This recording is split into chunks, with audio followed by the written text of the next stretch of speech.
Welcome to Sethu Chitra kitchen. நான் 5 இன்க்ரீடியன்ட்ஸை வச்சு நல்ல சிம்பிளான ஸ்நாக்ஸ், வீட்டில் இருக்கிற பொருள் தான், அதை வச்சு 5 விதமான ஸ்நாக்ஸ் பண்ணியிருக்கேன். ஈவினிங் ஸ்நாக்ஸ்க்கு இது ரொம்ப நல்லா யூஸ்ஃபுல்லாக இருக்கும். அது என்னன்னு பாருங்கள். ஃபஸ்ட்டு நான் அவல் கிளறி அதுதான் எடுத்திருக்கேன். அதுக்கு தேவையான பொருட்கள் பாருங்கள். 1 கப்பு அவல் எடுத்திருக்கேன். ரெட் அவல் தான் எடுத்திருக்கேன். 1 கப் அவலுக்கு அரை கப்பு வெல்லம், 1/4 கப்பு தேங்காய் துருவல் எடுத்திருக்கேன், ஏலக்காய், அப்புறமா நெய். ஃபஸ்ட்டு இந்த அவலை நல்லா வறுத்துக்கணும். நல்லா கையில் அப்படி எடுத்து நுணுக்கினாலுமே நல்லா நுணுங்கணும், பவுடரியாக ஆகணும். அந்த அளவுக்கு லைட்டாக வறுத்துக்கோங்க. அதே டைமில் அடுப்பை ஸ்லோவில் வச்சு தான் வறுக்கணும்.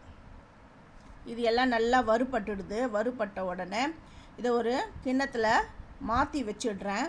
மாற்றி வச்சுட்டு இப்போ வெல்லத்தை இந்த கடாயில் வச்சு தண்ணி கொஞ்சமாக விட்டு சூடுபடுத்தணும். அந்த வெல்லம்லாம் கொஞ்சம் கரையிற அளவுக்கு கொஞ்சம் சூடுபடுத்தணும். அதே டைமில் இந்த வெல்லம் பாகுபதெல்லாம் வரணும்னு அவசியமே கிடையாது. கரைஞ்சாலுமே போதும். கரைஞ்ச உடனே அதை வடிகட்டிடுங்க. அந்த வெல்லத்தை அந்த போகா அவலில் வடிகட்டிடுங்க. இதை பாருங்க, எல்லாம் கரைஞ்சிடுது. இப்போ நான் இதை வடிகட்டிடுறேன். வடிகட்டிட்டு அப்படியே ஒரு 10 நிமிஷம் வச்சிட்டிங்கன்னா இந்த வெல்லம் தண்ணியாக அது எல்லாமே உறிஞ்சிடும். இந்த அவல் நல்லா க்ளீனான அவல் தான். ஏற்கனவே ஜெலிச்சு தான் நான் இந்த அவலை வறுத்தேன். ஏன்னா அவலில் கூட கொஞ்சம் மண்ணெலாம் இருக்கும். அதனால் அவலை ஜெலிச்சிடுங்க. இது லேஸ் அவல். இது நீங்கள் சும்மா அப்படி கழுவுனீங்கனாலுமே அது அப்படியே அந்த தண்ணியில் கரைஞ்சி ஓடிடும். அதனால் நீங்கள் ஜெலிச்சுக்கோங்க. இப்போ எல்லாம் கலந்து விட்டுட்டேன். இப்போ தேங்காய் 1/4 கப்பு. இது ரொம்ப ஈஸி. 1 கப்பு அவல்னா அரை கப் வெல்லம், 1/4 கப்பு தேங்காய் துருவல். இந்த அளவுலாம் கரெக்டாக இந்த மெஷர்மெண்ட்டை வச்சு பண்ணுங்க. நெய் 1 ஸ்பூன். இப்போ ஏலக்காய் இதுக்கு சேர்க்கணும். நல்லா வாசனைக்கு ஒரு 3 ஏலக்காவை நல்லா தட்டி போட்டுட்டேன். இந்த 5 இன்க்ரீடியன்ட்ஸ்லேயே இந்த ஸ்நாக்ஸை செஞ்சிடலாம். இது ரொம்ப ஹெல்த்தானது. இதை ஈவினிங் ஸ்நாக்ஸ்க்கு பசங்களுக்கு இதை செஞ்சு கொடுங்க. இதை நான் ஒரு கப்பில் நான் ட்ரான்ஸ்ஃபர் பண்ணி காட்டுறேன். நான் 5 வித ஈவினிங் ஸ்நாக்ஸ் செஞ்சு கொடுத்துருக்கேன். அது எது உங்களுக்கு கம்ஃபர்டபுளோ அது டக்குன்னு ஈஸியாக அந்த ஈவினிங்கில் வர டைமில் ஏதாவது ஒரு ஸ்நாக்ஸ் குழந்தைங்களுக்கு செஞ்சு கொடுங்க. கப்பில் நான் ட்ரான்ஸ்ஃபர் பண்ணிட்டேன்.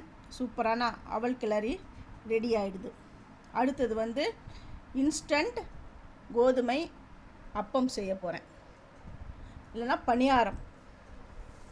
முதல்ல அரை கப் வெல்லத்தை சுடு தண்ணியை ஊற்றி நல்லா கரைச்சிட்டேன். அதை வடிகட்டிக்கணும். ஏன்னா வெல்லத்தில் கல், மண், தூசெல்லாம் இருக்கும். அதனால் அதை கரைய வச்சுட்டு வடிகட்டிட்டேன். இதுக்கு ஏலக்காய் தூள் போட்டுட்டேன். 1 கப் கோதுமை மாவு, தேங்காய் துருவல் ஒரு 3 டீஸ்பூன் நான் சேர்க்குறேன். சேர்த்துட்டு இந்த லம்ஸ்லாம் இல்லாத அளவுக்கு நல்லா கரைச்சி விடணும். அந்த கட்டிகள்லாம் இருக்கக்கூடாது. அப்படியே ஃப்ளோரிங் கன்சிஸ்டன்ஸில் அப்படி வரணும். இப்போ அடுப்பில் பணியார சட்டி சூடுபடுத்தி வச்சுருக்கேன். அடுப்பை ஸ்லோலியே வச்சு நீங்கள் குக் பண்ணுங்கள். நெய் விடுறேன். இதுக்கு நெய் ரொம்ப ஆகலாம் கிடையாது. இந்த கொஞ்சமாக விட்டாலுமே போதும்.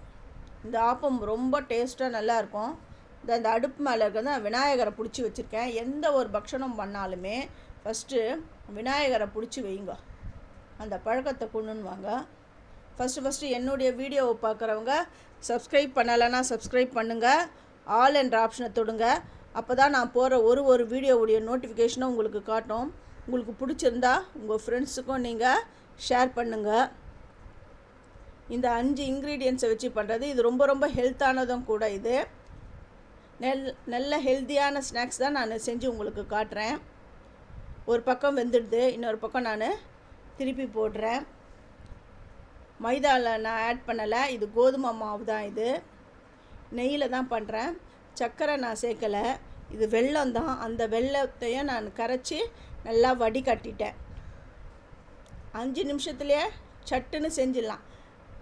5 இன்க்ரீடியன்ட்ஸை வச்சு 5 வித ஸ்நாக்ஸ் பண்ணியிருக்கேன். அந்த 5 வித ஸ்நாக்ஸும் 5 நிமிஷத்துலேயே பண்ணிடலாம். அந்த அளவுக்கு தான் நான் இந்த ஸ்நாக்ஸ் நான் செஞ்சு காமிச்சிருக்கேன். இது எல்லாமே குக் ஆகிடுது. இப்போ எல்லாத்தையும் எடுத்துடுறேன். ரொம்ப சூப்பரான இன்ஸ்டன்ட் கோதுமை அப்பம் ரெடி ஆகிடுது. இது அவ்வளோ டேஸ்ட்டாக இருக்கும். இதை நீங்கள் உங்கள் வீட்டில் செஞ்சு பார்த்துட்டு எப்படி வந்ததுன்னு எனக்கு கமெண்ட் பண்ணுங்கள். இது எல்லாத்துலேயும் இது எல்லா அப்பத்தையும் நான் எடுத்துடுறேன். அடுத்தது என்னன்னு பார்ப்போம். நான் எல்லாத்தையும் எடுத்துட்டேன். அடுத்தது சுண்டல், கொண்டக்கடலை. நான் கொண்டக்கடலையை 8 மணி நேரத்துக்கு முன்னாடியே நல்லா ஊற விட்டுட்டேன். இதை ஒரு 4 விசில் வர அளவுக்கு நான் குக்கரில் வேக வைக்க போகிறேன். அது தேவையான அளவு உப்பும் நான் சேர்த்துட்டேன். இது 4 விசில் வரட்டும். குழந்தைங்களுக்கு இந்த மாதிரி ஸ்நாக்ஸ் பண்ணி கொடுங்க. 4 விசில் வந்துடுது, ப்ரெஷரும் போயிடுது. இப்போ ஓப்பன் பண்ணிட்டேன். இப்போ இதில் இருக்கிற தண்ணியை இருத்துட்டு இது தாளிதம் பண்ணணும். கடாயில் எண்ணெய் விட்டுருக்கேன். கடுகு உளுந்தம்பருப்பு போட்டு தாளிக்கிறேன். அது நல்லா வெடித்த உடனே பச்சை மிளகா, நீங்கள் காஞ்ச மிளகா இருந்தாலும் காஞ்ச மிளகா போட்டுக்கோங்க, கருவேப்பிலை, அப்புறம் தண்ணியை வடிகட்டி வச்சுருக்கிற அந்த சுண்டலை போட்டு அது போட்ட உடனே ஸ்டவ்வை ஆஃப் பண்ணிடணும். ரொம்ப வேக விட்டிங்கன்னா அதோடைய தோல்லாம் நல்லா ஹார்டாகிடும். ஆஃப் பண்ணிவிட்டு சேர்க்கணும். இப்போ தேங்காய் துருவலை இதுக்கு மேலே சேர்த்துட்டேன். இது எல்லாம் கிளறி விடுறேன். இப்போ சுண்டல் ரெடி ஆகிடுது. ஈவினிங்க்கு இந்த ஸ்நாக்ஸும் ரொம்ப ரொம்ப நல்ல ஸ்நாக்ஸ். இதையும் பண்ணலாம். அடுத்தது முறுக்கு நான் பண்ணுறேன். முறுக்கு எனக்கு தேவை 1 டம்ளர் தான் நான் அரிசி மாவு எடுத்துருக்கேன். உங்களுக்கு சும்மா செஞ்சு காட்டுறதுக்கு தான் நான் உங்களுக்கு இதை செய்கிறேன். உங்களுக்கு என்ன அளவு வேணுமோ அதை எடுத்துக்கோங்க. பொட்டுக்கடலை மாவு இருந்தால் அதை அரைச்சி ஜெலிச்சு சேர்த்துக்கோங்க. நான் உளுந்த மாவு சேர்த்துருக்குறேன். அதுக்கு பெருங்காயம், 1 ஸ்பூன் எள்ளு, நெய் 1 அரை ஸ்பூன் போட்டிருக்கேன். இது எல்லாமே நல்லா பிசைஞ்சிக்கணும். இப்போ தண்ணியை தெளித்து பிசைஞ்சிக்கணும். ரொம்ப தண்ணிலாம் விட்டுறக்கூடாது. ரொம்ப தண்ணி விட்டால் ரொம்ப அப்படி எடுத்தோம்னா அப்படியே நம்ம ஒன்றும் கை முறுக்கெலாம் ஒன்றும் பண்ண போகிறது கிடையாது. பாருங்க, இந்த மாதிரி ஸ்டார் அச்சு வச்சு தான் நான் செய்ய போகிறேன். ஏன்னா கொஞ்சம் தளர்த்தியாக பிசைஞ்சிக்கன்னு வச்சுக்கோங்களேன், ஈஸியாக பிழிய வரும் உங்களுக்கு. நான் பிழிஞ்சிட்டேன் பாருங்கள். நான் இன்னும் கிட்ட காட்டுறேன் நான் எப்படி பிழிஞ்சிருக்கேன்னு பாருங்கள். அந்த முறுக்கு ஷேப் பாருங்கள். முள்ளு முறுக்கு தான் நான் பண்ணியிருக்கேன். அடுப்பில் கடாய் வச்சுருக்கேன். எண்ணெய் காஞ்சிடுது. இப்போது பிழிஞ்சு வச்சுருக்கிற முறுக்கு எல்லாத்தையும் நான் இதில் போடுறேன். முறுக்கு எல்லாருக்குமே ரொம்ப பேர் நிறைய ஃபேவரட் என்னன்னு கேட்டிங்கன்னா முறுக்குன்னு தான் சொல்லுவாங்க. நல்லா க்ரன்ச்சியாக ரொம்ப நல்லாயிருக்கும்.